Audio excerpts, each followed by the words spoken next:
જો આ દુનિયામાં કોઈ પાપી નથી. નહીતર ભગવાનના ભક્તો કોઈ કાંટો કાઢ્યો હોય ને તોય પણ એનો ગણ ભૂલવો ન જોઈએ, એનો ગણ ભૂલવો ન જોઈએ.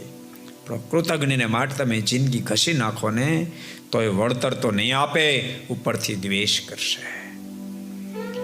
ભગવાનના ભક્તો આ ધરતી પર સજ્જન માણસો ખૂબ હોય છે અને કૃતજ્ઞ માણસો પણ ખૂબ હોય છે. અમારા બહુ અનુભવ વિદ્યાર્થીઓમાંથી અમને પ્રાપ્ત થયા છે.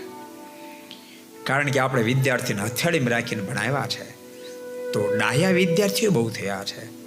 અને એવા વિદ્યાર્થીઓ છે કે જેને આપણે ભણાવ્યા ગણાવ્યા, ક્યારેક ક્યારેક નબળી સ્થિતિ હોય તો કોલેજની ફી ભરી દીધી, ભણી ગણીને તૈયાર થયા અને સારી જોબ ઉપર ગયા, પછી જય સ્વામિનારાયણ, કોઈ દી સંબંધ નહીં, કોઈ દી ફોન નહીં. એવા અનુભવ અમારા થાય છે. એવા પણ અનુભવ છે ભક્તો, ફીના રૂપિયા પોતાની પાસે ન તો પોકે રોતા હોય, આપણે આગા પાછા કરીને એની ફીઓ ભરી દીધી.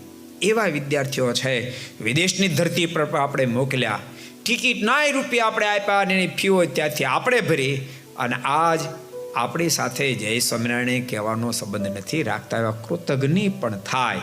પણ યાદ રાખજો, એથી કરીને પોતાના સત્કાર્યને કદી અટકાવવું નહીં, કદી અટકાવવું નહીં. પોતાના સત્કાર્યને તો ચાલુ જ રાખવું. अगर ये वीडियो आपको पसंद आया हो तो